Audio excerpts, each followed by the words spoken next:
क्या आपका भी सपना एक एडवोकेट बनने का है? आज हम अपनी इस वीडियो में चर्चा करेंगे कि आप एक एडवोकेट कैसे बन सकते हैं।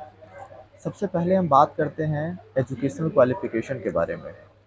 अगर आप जस्ट अभी आपने अपना 12th पास किया है, तो आपको 5 ईयर के कोर्स करने होंगे। एलएलबी के जो कोर्स होते हैं, ये आपको 2 कोर्सेज़ प्रोवाइड किए जाते हैं। एक आफ्टर 12th जो कि 5 ईयर के होते हैं और एक आफ्टर ग्रेजुएशन जो कि 3 ईयर के होते हैं। अगर आपने अभी 12th किया है, तो आपको 5 ईयर के कोर्स में एडमिशन करवाना पड़ेगा और अगर जस्ट अभी आपने ग्रेजुएशन आपका कंप्लीट हो गया है, तो आपको 3 ईयर का कोर्स करना पड़ेगा। बहुत सारे हमारे लॉ यूनिवर्सिटी हैं, जिसके लिए आपको एडमिशन करवाने के लिए क्लैट का एग्ज़ाम देना होता है और बहुत सारे कॉलेजेस डायरेक्ट एडमिशन भी करवाते हैं। अगर हम एज लिमिट की बात करें, तो बार काउंसिल के द्वारा ऐसा अभी कोई एज लिमिट को फिक्स नहीं किया गया है, लेकिन बहुत सारे यूनिवर्सिटी में क्लैट के लिए मैक्सिमम एज लिमिट जो है, वो आपकी 22 ईयर रखी गई है जनरल के लिए और एससी/एसटी के लिए एज में कुछ-कुछ रिलैक्सेशन दिया गया है। अगर अब हम बात करते हैं कि ग्रेजुएशन के बाद अगर आप एलएलबी की डिग्री लेते हैं, तो इसके बाद फिर आपको जब आपकी एलएलबी की डिग्री कंप्लीट हो जाती है, तो इसके बाद आपको कोर्ट में इंटर्नशिप करना होता है।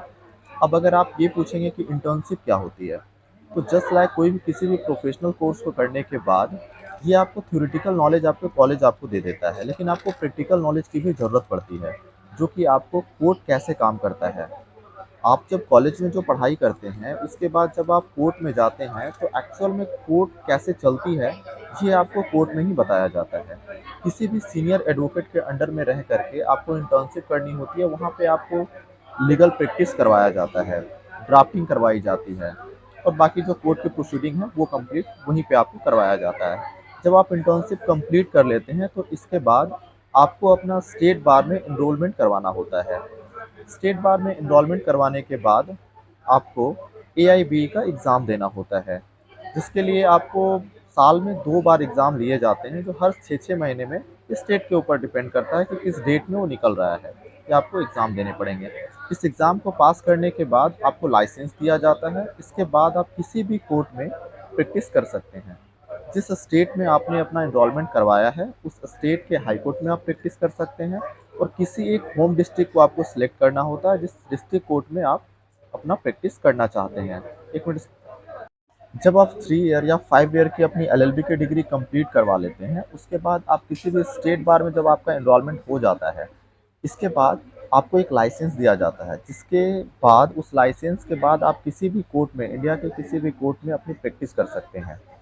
और ये जो लाइसेंस होता है, ये प्रोविज़नल लाइसेंस होता है, जिसकी वैलिडिटी 2 साल की होती है। 2 साल के अंदर-अंदर एआईबीआई का एग्ज़ाम आपको, स्टेट बार का जो एग्ज़ाम होता है, बार काउंसिल ऑफ इंडिया का, ये आपको पास कर लेना होता है। जब आप बार काउंसिल ऑफ इंडिया के एग्ज़ाम को पास कर लेते हैं, तो इसके बाद आपका जो लाइसेंस है, वो आपको परमानेंट लाइसेंस मिल जाता है। ये लाइसेंस की वैलिडिटी जो है, ये आपकी लाइफ़ टाइम होती है, जब तक आप प्रैक्टिस करना चाहें। इंडिया के किसी भी कोर्ट में जा कर के आप प्रैक्टिस कर सकते हैं। Thank you. हमने चर्चा किया कि एक एडवोकेट कैसे बन सकते हैं। बहुत सारे लोगों का क्वेश्चन था कि हम जज कैसे बन सकते हैं। थोड़ा-सा हम चर्चा इस पे भी कर लें कि आप एक जज कैसे बन सकते हैं।